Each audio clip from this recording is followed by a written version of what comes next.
aba bakobwa bamucitse nabo ubwabo ntago babasha gusobanura ibintu neza uko bimeze.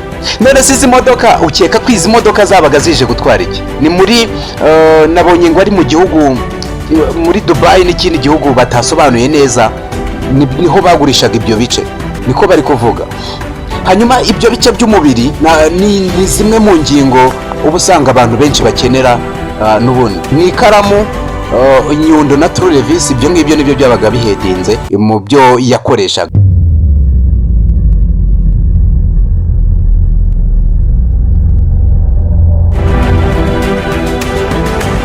Yes, reka mbasuhuze kandi nanone nongere mbifurize kumererwa neza n'uyu munsi. Nizere ko mwese mumeze neza cyane, muba muri kutwumva muri mu bice bitandukanye. Uyu munsi ni tariki 26 z'ukwezi kwa 9 umwaka wa 2023. Uyu munsi nibwo hamaze gusomwa urubanza rwa Kazungu Deni.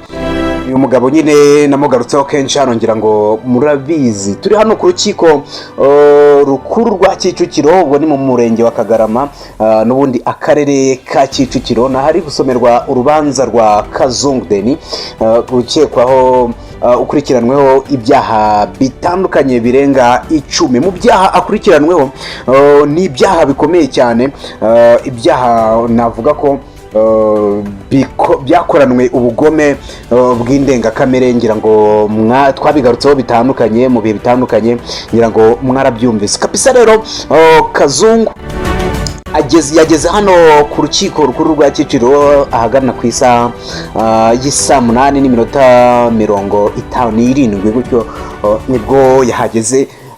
Ngira ngo abantu benshi hano baje, abanyamakuru ni benshi, baje nyine kumva imyanzuro igiye kuba isomerwa hano mu rubanza nyine rwa Kazungu ukurikiranweho ibyaha birenga 10.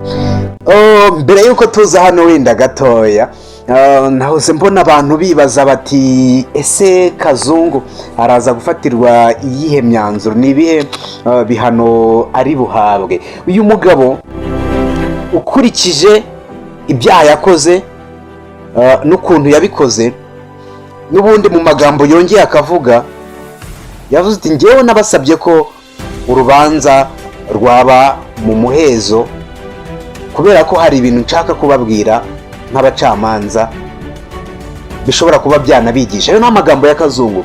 Uti hari tekinike nakoresheje, izo tekinike nshobora kuzivuga abantu benshi bakaziyoboka hano. Turabizi neza ko abasiriyokira iyo bamenyekanye bagira abasimbura. No kuvuga ngo umusiriyokira iyo yamaze kwamamara, abantu benshi bakamumenya ko ari siriyokira. Twibuke neza Kazungu twabonye ko ari siriyokira. Iyo bimeze uko nguko rero, umusiriyokira akamenyekana ko ari siriyokirazi, igihita kiba, hari abasiriyokira benshi, ubwo ndakurikiza amadokumentari nagiye numva avugwa ku basiriyokira babayeho muri Leta Zunze Ubumwe za Amerika. Ni ukuvuga ngo abasiriyokira benshi iyo bamaze gufatwa, hari abandi bagerageza kwigana bya bindi abasiriyokira bakoraga, bigatuma nabo bishobora kubayobora muri iyo nzira, bakaba baba abasiriyokirazi, bakaba nabo bajya bica abantu nk'uko uwo nguwo wafashwe wamaze kwamamara yabikoraga. Bivuze iki rero? Nimba Kazungu yongeye agasubiramo amagambo yavuze mu rubanza rwashize ubwo yakatirwaga iminsi 30 y'agateganyo, ubu ngubu akaba yongeye akabisubiramo uti njyewe ndamutse mvuze uko nagiye nica bariya abantu, hari abantu benshi byakwigisha nabo bakazaba bayoboka inzira mbi. Ubushize Kazungu aza mu rubanza wabonaga nta bwoba afite, arimo agenda yisekera. Uyu munsi nabwo ntabwo yigeze ajya kure ya mood yari arimo icyo gihe. Nabwo wabonaga ari wa muntu uri guseka, ubona ufitemo akantu k'akamwenyu k'akanyamuneza. Niyo mpamvu abantu benshi bahise bibaza, ariko se ubundi uyu mugabo ko ari we witangiye amakuru.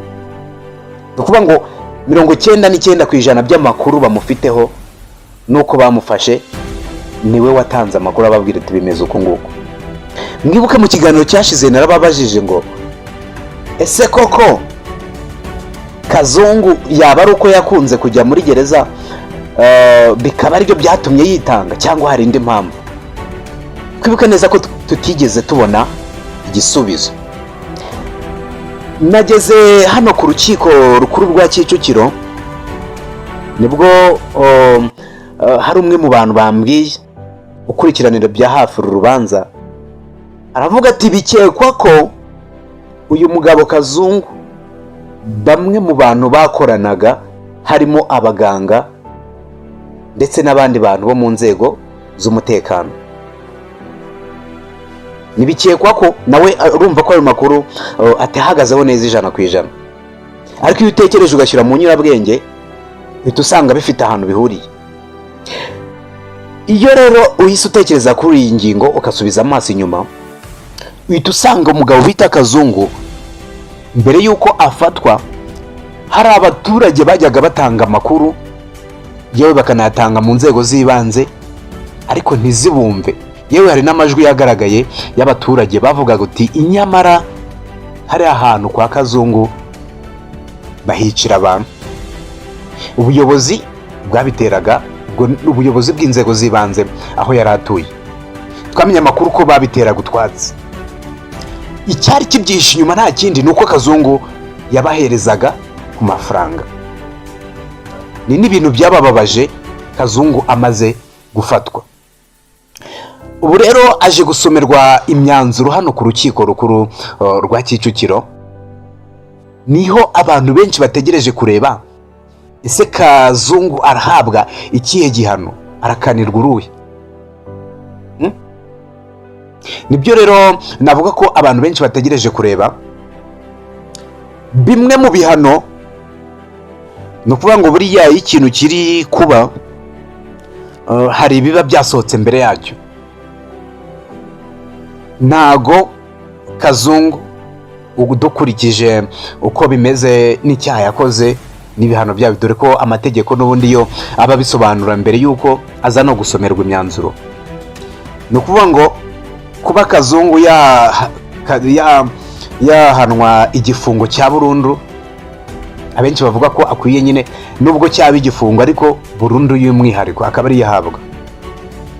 Ibyo ahawe igihano nk'icyo ntawe byatungura. Ni ukuvuga ngo icyatungura abantu ni uko yahabwa igihano kitari burundu. Murabizi mu Rwanda igihano cy'urupfu ntago cyemewe gikora, cyo ntago kikiriho, ariko ari hanze mu bindi bihugu wenda bigira ibihano by'urupfu, nkeka ko hakurikijwe ibyaha yakoze ubwo icyo gihe bamutwika. Nibyo bihano byawo. Ni ukuvuga ngo Kazungu rero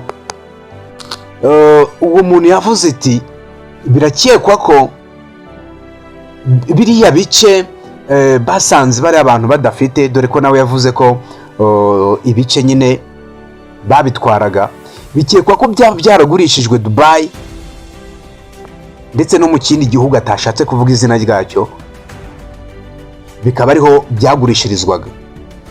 Ni ukuvuga ngo ni ingingo mpamvu bikekwa ko yari afite abaganga bakorana. Izo ngingo bajyaga kuzisimburiza abandi bantu bakazibahereza. Urabizi uyu munsi ushobora kuba udafite impyiko ukajya kwa muganga bakayigushyiriramo. Ayo ni amakuru aba arimo nyine avugwa. Nta buhanga bwinshi mfite mu bijyanye n'ubuganga, niyo mpamvu nkubwira ngo ni amakuru nyine tuba twazanye kugira ngo tuyababwire. So icyabaye rero kuri abo bantu, Kazungu yamaze gutangaza ko nabo ntago ashobora kubavuga mu gihe urubanza rukiri kubera ahantu abona abanyamakuru, abona abaturage. Ari nayo mpamvu ahera ko avuga uti urubanza rwanjye ndifuza ko rwabera mu muhezo. Bisobanuye iki rero? Reka tubyumve neza hano. ibi bintu ikintu bisobanuye, ibi bisa nk'ibi byifuzo bya Kazungu ku rundi ruhande, ubwo ni mu gihe we nyine yifuza ko urubanza rwabera mu muhezo. Ibi ni ibyifuzo byiwe.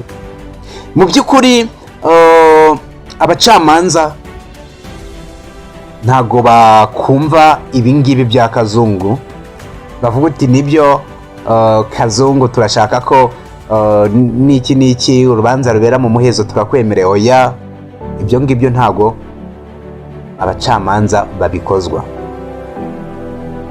Ni ukuvuga ngo Kazungu we yabyemera atabyemera agomba gukanirwa urumukwiye.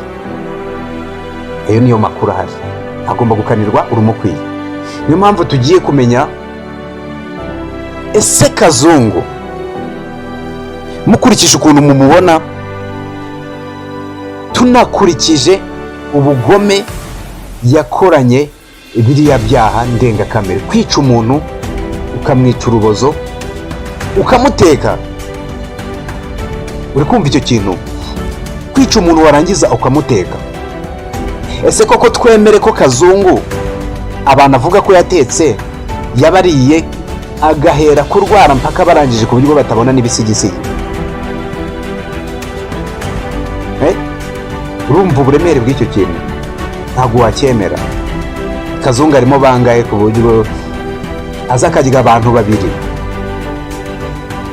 akabamara utabona n'urwara?